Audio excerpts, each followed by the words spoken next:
Hello, everyone. I'm back again, ready to reignite the furnace. Um, this time, I'm going to kind of steer away from the apologetic side of the meat today, and kind of share with you a meditation that I've had um, through the app for you version. I went. There was a plan or a let's see, what was this? A devotion. There you go. There was a devotion just the day before Easter and had me in a lot of thought. And I wanted to share this with you all sooner. I'm sorry, I get easily distracted, but I'm here now. All right. So the meditation uh, uh, was on the disciples and how they um, responded to uh, how they responded to Jesus hearing about uh, what the Lord had to say about the death and the resurrection and the time, mostly focused on the time within the 3 days. What would I, if I, the question would be, if I were a disciple, what would be going through my mind during those 3 days, of which, the time after Jesus died momentarily, or died, from that day and then rose again on the third day. And the question was, what would my thoughts be if I were one of them? And it got me thinking a lot. And so I guess I'll title this video Raw Material, uh, kind of like a self-reflection kind of thing. Because a lot of the work that we do as Christians is work on the soul, you know, and that's the base. I mean, can you really go deeper than the soul, the habits and decisions and behaviors and the choices? So um, I guess it'll be maybe you can just kind of an insight on just me, and what I got out of it, and hopefully it can be relatable to somebody out there. Um,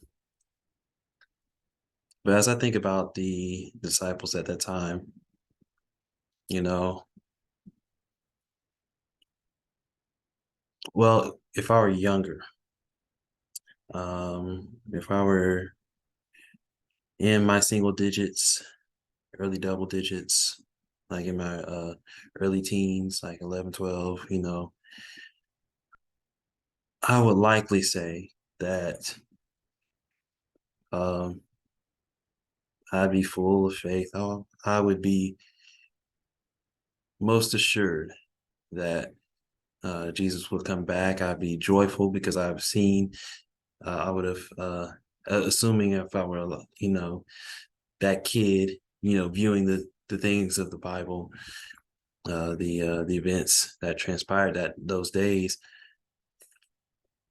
um, I would like to believe that at that time, I would have liked to believe that I'll be, joyful, full of faith, because I'd be assured that, what Jesus said was true. I'd be despite all the people around me.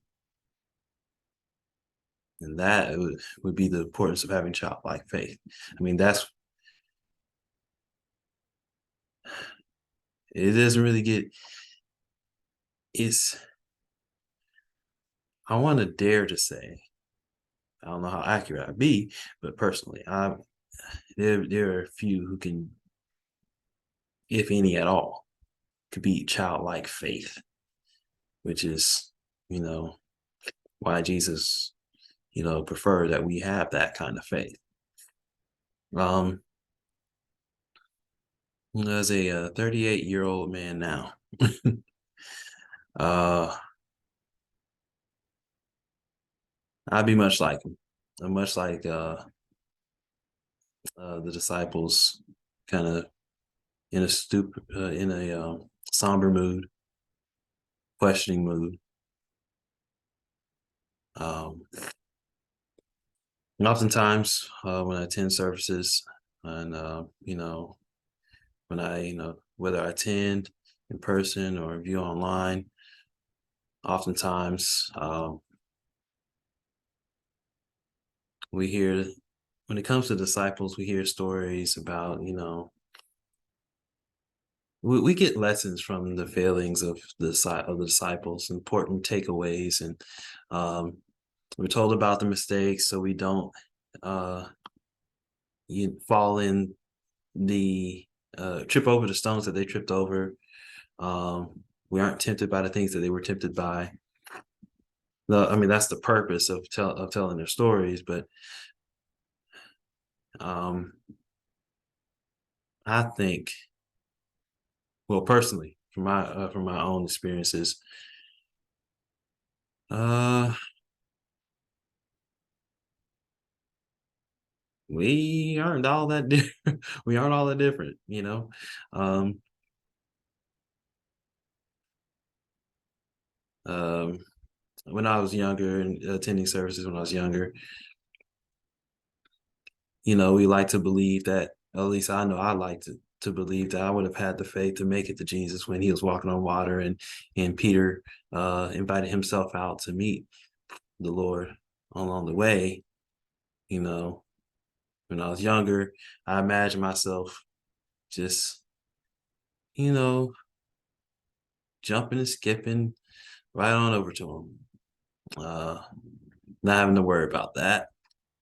Um, I honestly, if I were honest with myself, in which I'm going to be honest with myself and you all, um,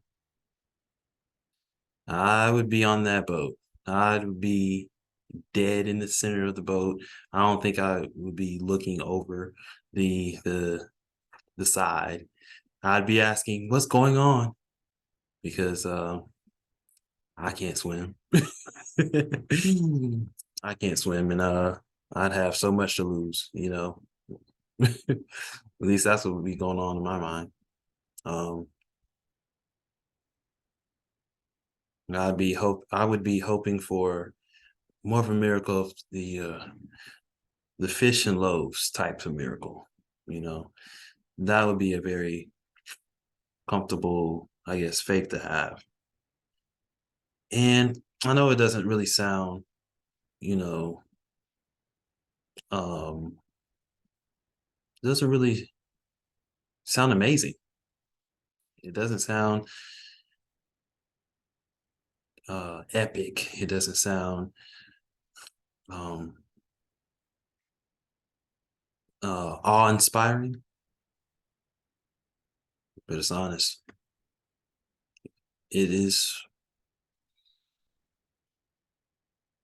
It's, I guess, where a lot of people get. I mean, if we're all honest with ourselves, we'll find ourselves being the sinking Peter, the doubting Thomas, or the denying Peter, or the frustrated and angry Moses. What else? The uh, was it Infidelis David? I mean, I'm kind of veering off from the disciples on that one, but I'll say the point is, it's a little different going through it. You know, it's a little different practicing the faith. it's a little different when we're honest with ourselves. When those situations come, um, we're very much sugar-coated versions that we live in today. Live in If you're living in the U.S. or any, you know, I guess the first world countries, is is not that bad compared to what the disciples had to go through. Um, and I know I'm kind of veering off of the meditation, definitely concerning, particularly concerning the 3 days of resurrection, or the 3 days of Jesus' death and into the resurrection. But um, I guess it's just mostly just about honesty and self-awareness in a sense of where we stand in our faith and how we get there. And I know for me, it was I have to say experience taught. Um, Many times when we experience life, um, in the various stages and situations that come, uh, we're put through tests and trials, and oftentimes, well, I know, I'll just speak for me. Um, Oftentimes, I didn't take when I was younger. My uh, uh, I guess leading up to my 20s, I would say, all well, through most of my life, through my teens and 20s, I experienced life, but I didn't always. I mean, I prayed about situations, but it was more so for um, a solution to the situation. Not, I didn't really take the time to analyze and learn, or ask what I should have learned from those situations. And sometimes those experiences, if we're not careful, we can learn the wrong thing. And oftentimes we, take those wrong lessons into the next similar situation, and um, we can pile those experiences up into the wrong filing cabinet in our mind and in our heart and our spirit, and uh, choose to deal with those in a different kind of way. We gear our mentality.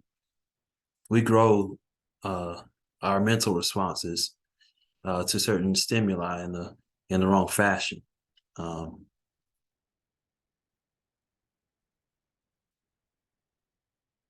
and I know that's happened. And I mean, that's I guess one of the reasons why, as a 30-year-old, I have less faith, and uh, or at least my faith isn't a childlike faith. Let's put it that way.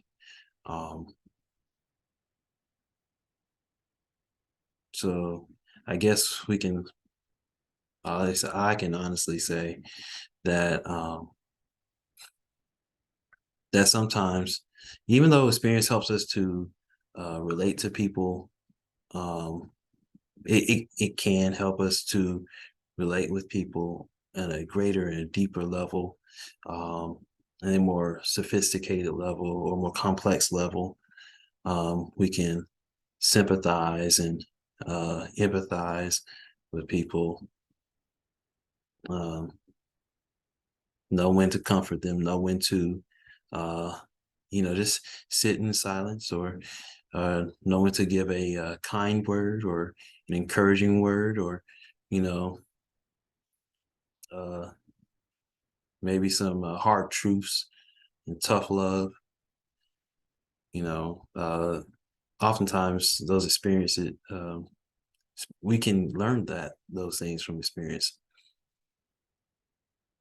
or rather, experience is good for acquiring um, the means to gift, um, to give to other people in those fashions, and opening up in the vulnerability to um, share with people and to lend them a hand through those means.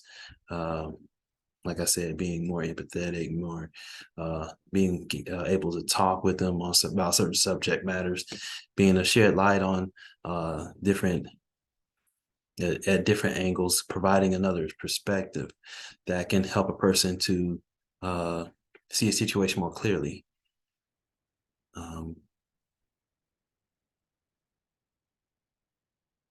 but sometimes if we don't stop to uh, learn the correct lesson.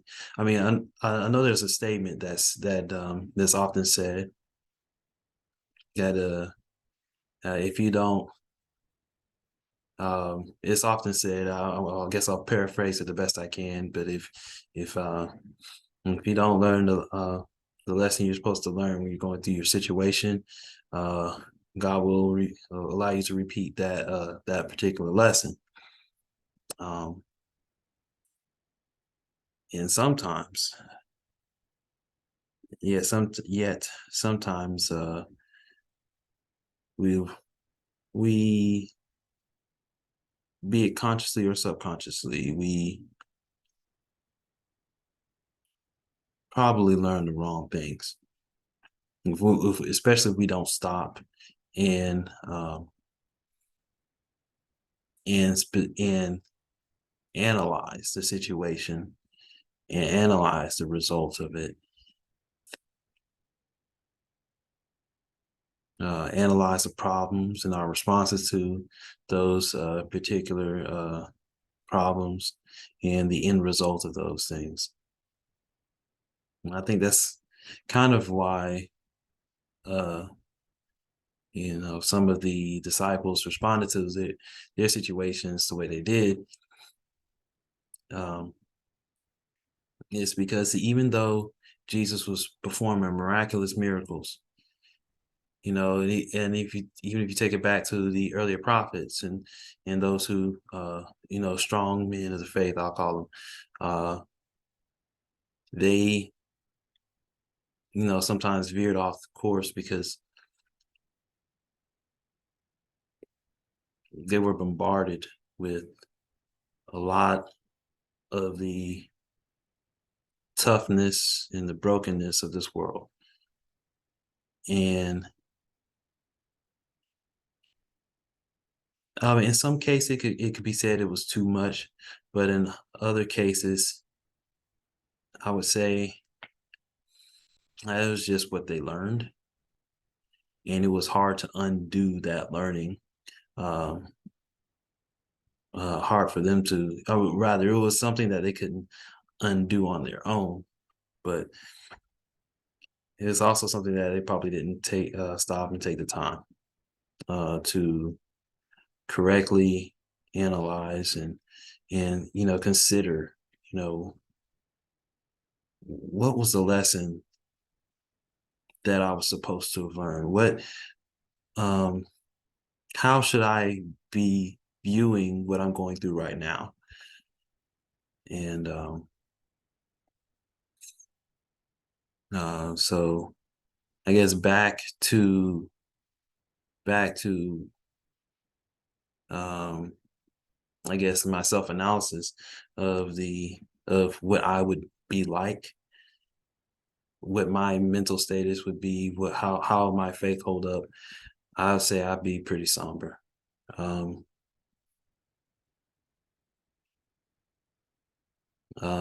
as I am now. I mean, young Chris will probably be like, "Yeah, I would, I would never. I would be kind of like Peter would be, claimed he would be when just before or during, I would say, the Last Supper. He's saying he would never leave the Lord, and he ended up denying him 3 times. Younger me um, was so certain that, I would be saying, yet doing what Peter would be doing. But now, as a much older, much more experienced individual, if, you know, uh, I could see myself doing something similar. Maybe not quite that. For me, it would likely be, I would love to honestly, would love to be the type that would be willing to, you know, go through the same things that, the Lord went through, and be with him, and, bear that cross, and have the strength and the decisiveness, and um the commitment and the zealous faith that, you know, that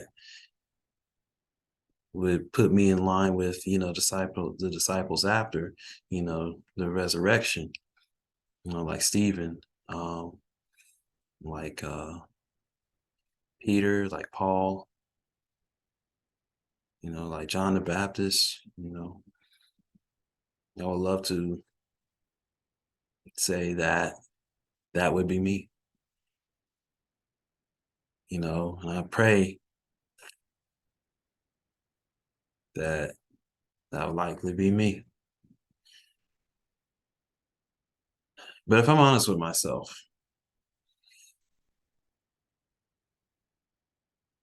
I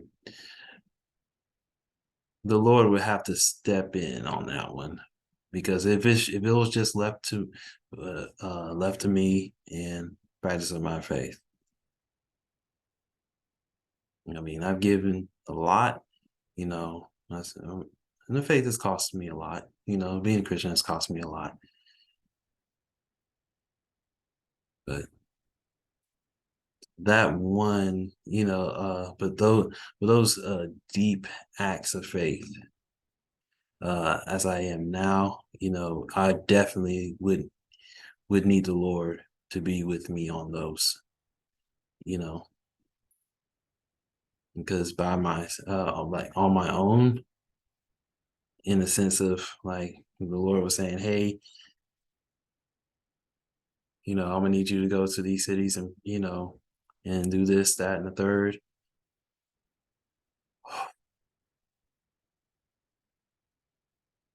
Yeah, that would be a tall order. Um, Especially if I were back in those times. I may not have been doing the cussing, but I likely would have had a hood and cloak and would have walked away, if I'm being honest. You know, that's not a good thing to admit, but uh I've been tested in some ways, and based on the experiences I've had, um in the moments of silence that I've had, the opportunities that I've allowed to, pass me by, to share the gospel with people. Um,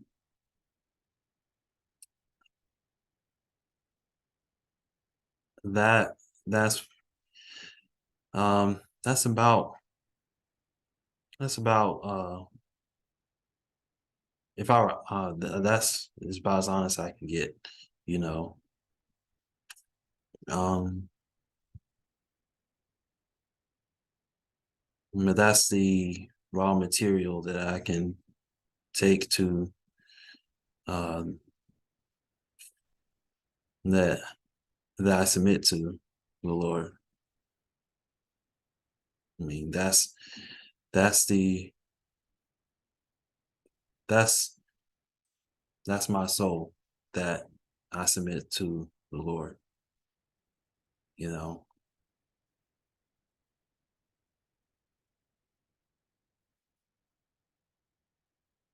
And sometimes we have to really dig i- into how we responded in the past. Yeah, if you were to ask yourself that question, you know, oh, and you want to respond, oh yeah, I would do this and I would do that, and you know, I would uh I would, preach his name fiercely, and I would, you know, if Lord said, give up all your material possessions, and you know, I would do it just like that. It's like, whoa, hold on, just rewind it a little bit and kind of pause and go through the highlight reel of your memory and ask the Lord to um, kind of jumpstart that and dust off some of the memories that you're hiding. And you might be surprised what things come up. Um,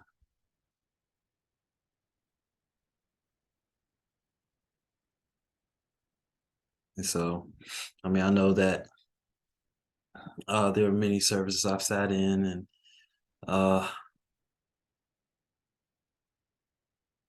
um, well, in a pastor will ask me, will ask the congregation something that something like raise your hand if you like had secret sin. Uh, Raise your hand if you weren't, if you thought evil about somebody else, revenge, that kind of thing, and um, uh, or raise your hand, or in this particular video, raise your hand if you could see yourself walking on water. Mm,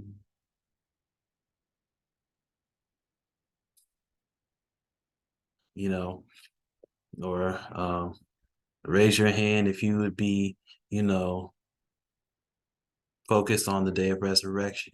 If on the day of you know, Christ, dying for our sins, if you would be looking towards that day of resurrection rather than being in that moment, or, you know, um, after the day after Jesus died, would you still have that faith?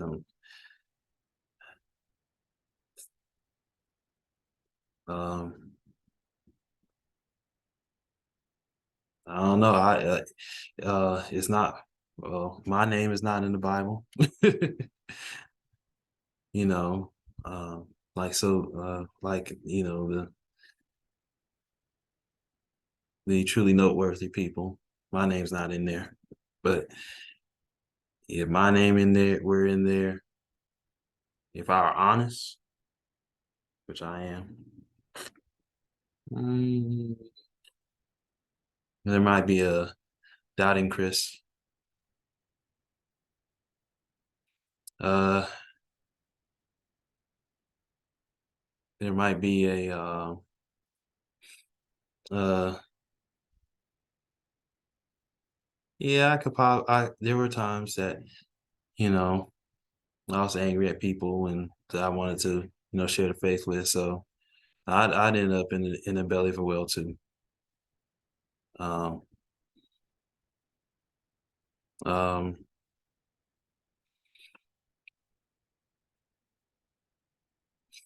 like I said, I would likely be.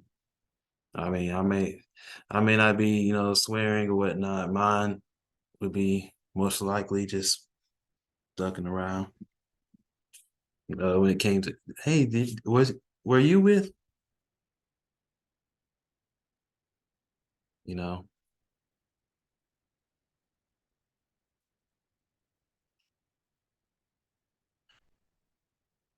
it's not a good place to be. It's not something I share. Um, it's not something I'm proud of, but it's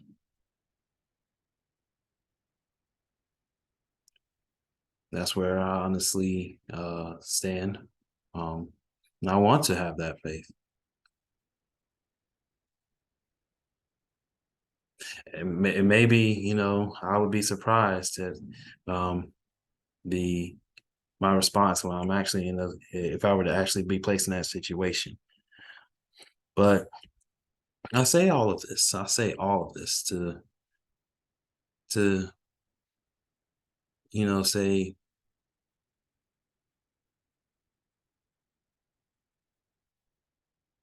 you know, when you submit, when you spend your time in prayer, when you spend your time with Christ, I would ask, I guess. I mean, I don't want to make this like like a super somber kind of mood, but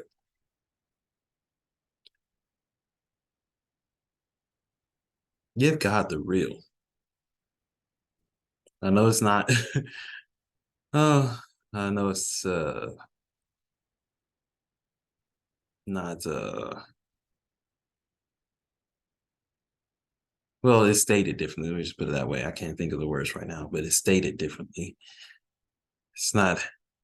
It's not really formal. Put it that way. But but I guess next time you pray about faith, and if you're wanting to get to, well, uh, that deeper level of relationship with Him, He may dive deep into you, because the more we learn about Him, the more we learn about ourselves. And the Bible does say, the word says that the Bible is a double-edged sword. What that means is it may cut our enemies. Truth, it cut through the lies of our enemies. But sometimes it's going to cut through our lies too. And sometimes the lies we tell ourselves, um, present a problem, and the Lord's going to have to make it, take that sword and turn it into a scalpel, and kind of go on the inside of us to expose some things. I'm not sure where my older brother got it, but there was a statement they made a quote, I guess, that I've always carried with me. Um, it just stuck in my mind. He told me this over a decade ago. He just told me once, but it just stuck with me. I think it may be like a decade and a half to 2 decades old by now, but he said sometimes the worst lies are the ones we tell ourselves. And so, I mean, and I thought about, I don't want to, hide and proud of strong will, strong faith people in a sense, and feel the energy and not have the foundation of faith that they may have without actually. Um, if you're watching this video, uh, well, I ask for your prayer uh, for a stronger faith, because I know that. I mean, I know that the Lord's with me. I know that The world's in his hands. But it's troublesome trying to remind my flesh of that, trying to keep my body in control and and and not wanting to run or not wanting to fight back, in a sense of, certain types of persecution or whatnot, or other situational stressors or whatnot. Um, but yeah, uh,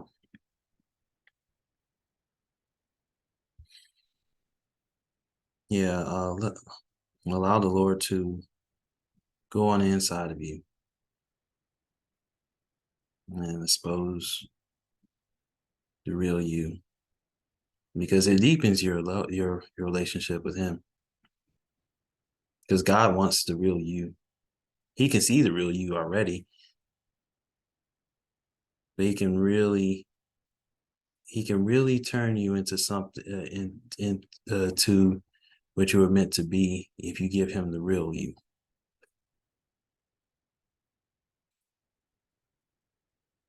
If you submit the raw material, He can refine you. He can uh, he can put you through the fires, and you'll understand why. You know. So anyway, I guess I just wanted to share my meditation with you on that, and uh, hopefully, sooner rather than later, I'll have another meditation for you, mostly on the apologetic side. But I urge you to, you know, continue to pray, continue to fellowship with someone. Um, Hopefully, you have a church home that you can go to, if not physically, at least online. But try to stay in contact with somebody who's, you know, hungry for Jesus, desperate for Jesus. Try to stay in contact uh, with a group of people who are truly on fire about the Word, about the Bible, um, and and while you're at it, do what you can to be on fire about reading yourself, and and refining yourself in the process. All right. Well, I know that this is taking a lot out of me, sharing all this with you. So I'll put my hammer down for now. Uh, and I'll see you next time.